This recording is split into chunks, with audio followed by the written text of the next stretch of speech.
Hi, this is Vicky with Learning Home Volunteers. It has been so beautiful outside, even with the rain, and it seems like my drive to work has turned into one big splash of color. This session, we're going to be working with scented plant materials.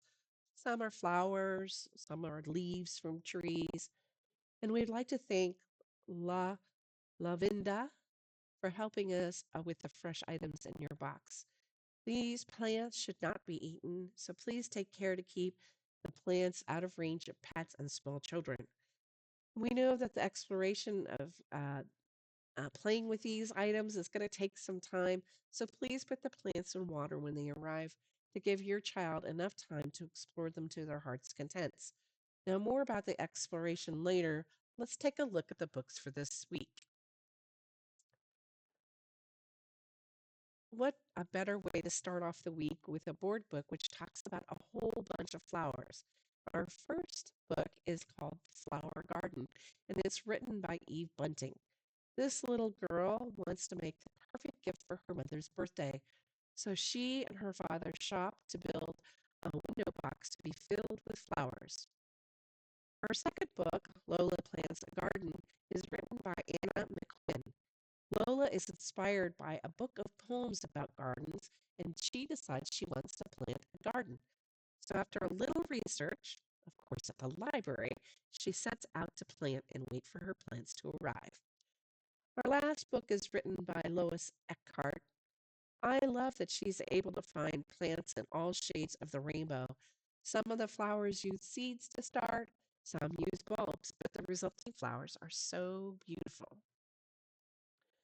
This is activity number one, making Play-Doh. During the 3 years your child is with Learning Home Volunteers, we will make all sorts of kinds of Play-Doh. This time we're going to add dried flowers or fresh herbs to our Play-Doh, your choice. Um, Adding either will change the color, texture, and smell of the Play-Doh. We've included dried lavender, but some of you can use some of the herbs or leaves from our next activity if you like. Before you get started, you're going to get a bowl, 2 tablespoons of cooking oil, and hot water. You want to take the Ziploc bag, which all the dry ingredients, and pour it into a bowl. Make a little well in the center of the dry ingredients.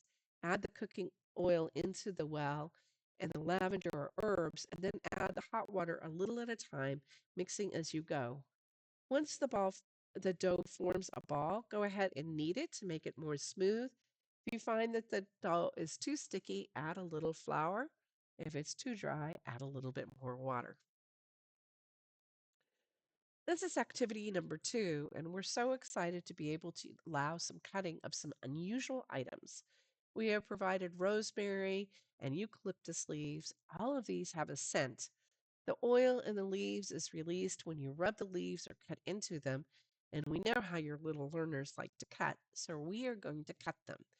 It will work best if you hold what needs to be cut, and if your learner, especially if your learner is just learning to cut. This is activity number three. We're going to make an egg carton greenhouse. And in your box, you will find a bag with a third of a carton, 3 sets of seeds, and some dirt. You will need a bowl and a spoon. You want to put the soil into the bowl and then provide your learner with a spoon.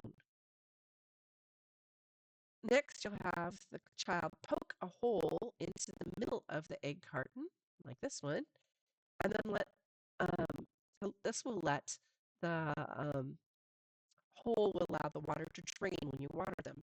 And next, you want to have the learner spoon to fill each of the little egg positions with dirt. And then they will want to plant the seeds by first making a hole and then clicking into the dirt. This makes sense, I hope. Okay, so once the seeds are covered in dirt, you can add water with a spray bottle, like this little girl is doing. You don't want to flood the seeds, and if you don't have a spray bottle, you can just dribble water on the dirt with a spoon. Next, you want to put the egg carton back into the Ziploc bag and seal it. This will put the greenhouse, the carton, to be a greenhouse to capture the heat of the sun by a window, and it'll stay moist while it's growing. So make sure you check on it and make sure the dirt is uh, moist. And if it needs a little more spraying, give it a whole spray again. The fastest seeds will actually germinate in 3 to 4 days. The rest of the seeds will take longer. When they all grow up, you can transfer them into the ground by just taking the egg carton, digging a hole, and putting it in the ground. The cardboard will actually disappear over time. Well, this is activity number 4. And while the egg carton greenhouse is fun and sure to excite, but to understand what's really happening in the dirt, it's best explained with the lima bean. So we're going to put the lima bean in a wet towel and put that towel in a Ziploc bag. So in bag number 4, you will find a paper towel, a Ziploc bag, and some lima beans. So here's what you do. You first dampen the paper towel with a spray bottle, and then put the wet paper towel into the bottom of the Ziploc bag. And on top of the wet paper towel, put your lima beans. Then close the Ziploc bag and then tape the Ziploc bag to a window for sunlight. If you see the paper towel getting dry, open it up and remist it. In about 3 to 5 days, you should see your lima beans growing. Well, that's all for this week. I'll talk to you next week.